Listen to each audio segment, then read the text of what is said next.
So, Brexit. What's next? How can we move forward from where we've got to? What's the way forward on Brexit? My name's Mike Cashman. I'm just building a house of cards here. I'm not very good at building a house of cards. I've had no real success with that before. But give me 11 hours and I'm sure I'll manage something better. If you find these videos interesting or useful, please subscribe to the channel. See you in 11 hours. So, I've made some progress with my house of cards. Let me see if I can build it up a little bit higher. It isn't everything that I was hoping for, but you know what? I haven't done this before, so let's see if we can get it a little bit higher. Oh, that didn't quite work. The trouble with the Brexit deal that's been negotiated by Boris... Oh dear. The trouble with the Brexit deal that's been negotiated by Boris Johnson is that there was no experience on the UK side of negotiating such a deal, and it's not surprising that it wasn't very successful. How do we know it wasn't very successful? Well, David Frost, the chief negotiator, has told us that it wasn't very successful. And and so things are collapsing around your ears. That wasn't scheduled, but nevertheless, I think it's quite symbolic. This is just a representation of some of my satirical works. Let's just put that back. And so order is restored. You may say that's what happens when, without sufficient preparation, you plan to have your backboard with details, in this case of my satirical books and music, that you plan to have it a little bit further forward in order to do some filming while you're constructing a house of cards, not very successfully. Perhaps it's an analogy. The point is, the house of cards has collapsed. We thought we had all the cards. What have we built with it? It is failing left, right and centre. These are not isolated teething troubles. We have problems with agriculture. We can't pick the fruit and vegetables. We can't process the meat. We have problems with delivery, with heavy goods vehicle drivers, affecting the supply chain, therefore affecting all sorts of industries. Now, that's not entirely Brexit. COVID has had its effect as well. Read the article, 20 Reasons Why There's Shortage of Lorry Drivers in the UK.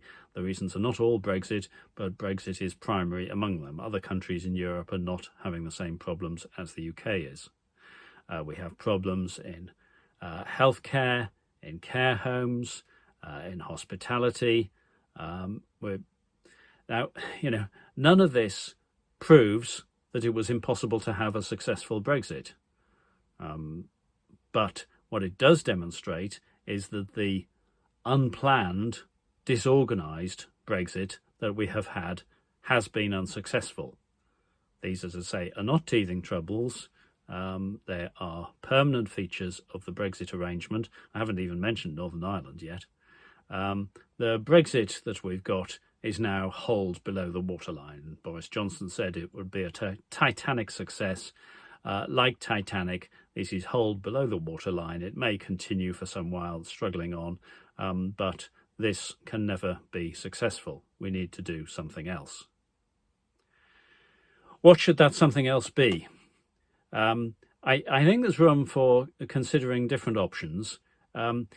We do have to move on from the referendum, though. Let me just say that many people seem to think that because of the referendum result in 2016, therefore we have to have a hard Brexit forever.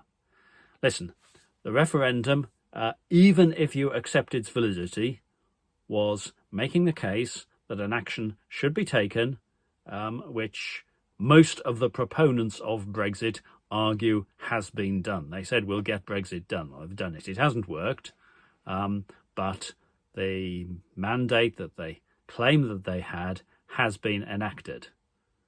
That doesn't bind us forever. What do we do now?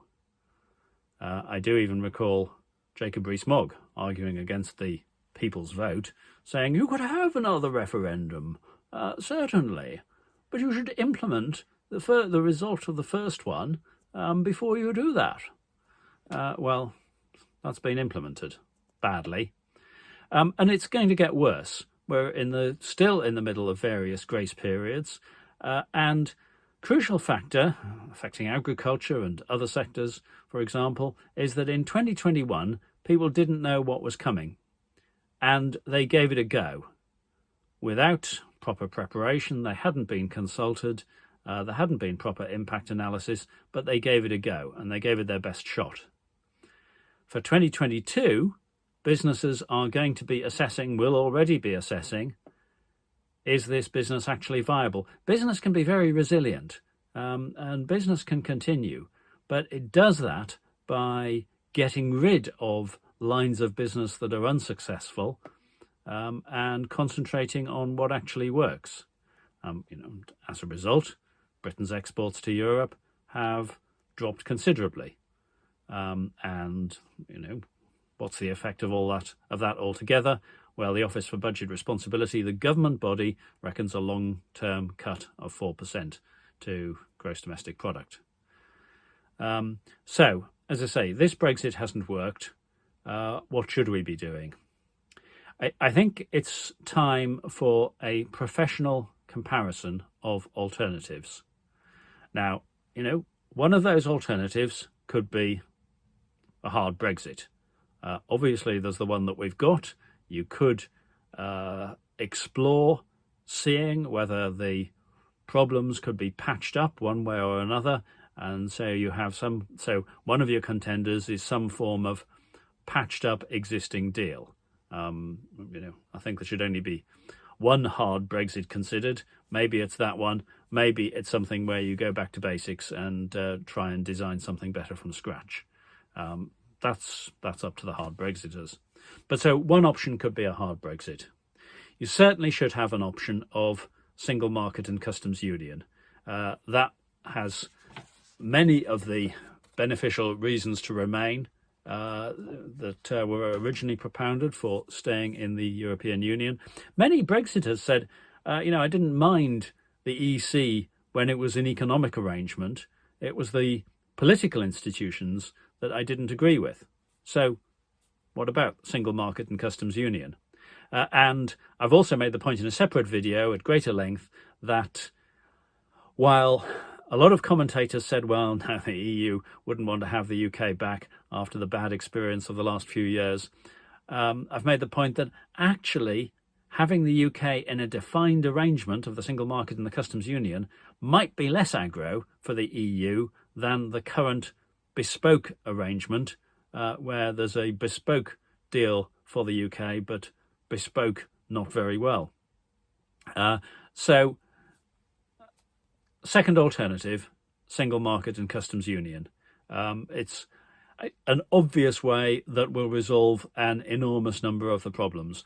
Okay, it won't reduce EU immigration to the same extent as the hard Brexit potentially would, but actually, the significant shortages that are being felt across agriculture, leisure, hospitality, care homes, NHS, and many other spheres are capable of solution by rejoining the single market and customs union, because actually we did need some of those people. Look, if you want to make a proposal for a long-term transition to a different means of resourcing the labour market, and that's properly planned and prepared and resourced and organised and tracked and managed, fair enough. But that wasn't done. The rug was simply pulled away from plenty of UK businesses with the disastrous results that we've seen. So let's have a comparison of some form of hard Brexit, single market and customs union. I think depending on the political climate at the time, in the UK and in the EU, is whether you put full EU membership as the next step on the table again for comparison. But whether you have 2 or 3 options on there, let's have a serious comparison of the options. The hard Brexit that we've had has failed, but if the hard Brexiters can, given the benefit of experience, design something that's better, let's have that evaluated against a single market and customs union solution. And then let's see which would be more beneficial for Britain. I think this might be put forward by new Tory leadership. I don't believe Boris Johnson is going to be Prime Minister for very long after he gives oral evidence to the COVID-19 public inquiry. It might be from a new Tory leadership. It clearly could be put forward by a future Labour government because it's consistent with Keir Starmer's position so far of making Brexit work, to look at some form of hard Brexit akin to the current deal and compare that to a Brexit involving single market and customs union. And just in case anybody thinks, hang on, didn't Britain vote against single market and customs union? No, the UK did not vote against those. Single market and customs union option was not on the ballot paper. Many of those persuaded to vote leave were persuaded by arguments around the benefits of staying in the single market and customs union. Nobody knows exactly what the percentages were, but that wasn't the primary reason for voting leave, and the margin was very small. So if there had been a subsidy, it is only speculation at this point, but nobody knows.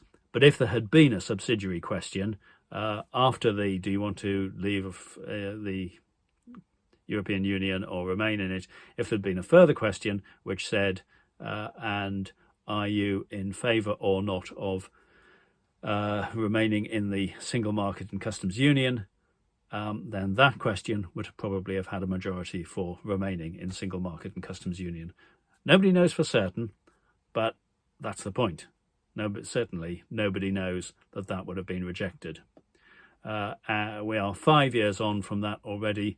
Circumstances have moved on. We can't be bound by the 2016 referendum forever, particularly on a subject that it didn't cover. Those are my thoughts. What are yours? Thank you.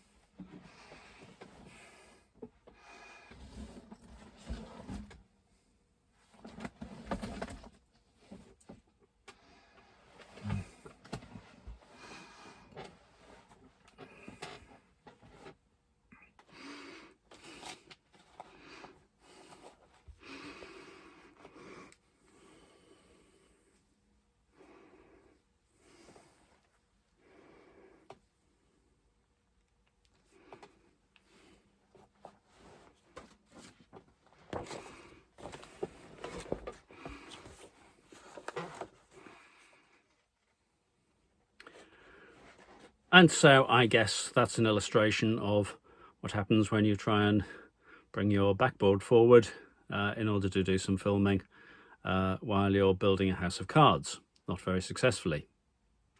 Perhaps that's a good analogy.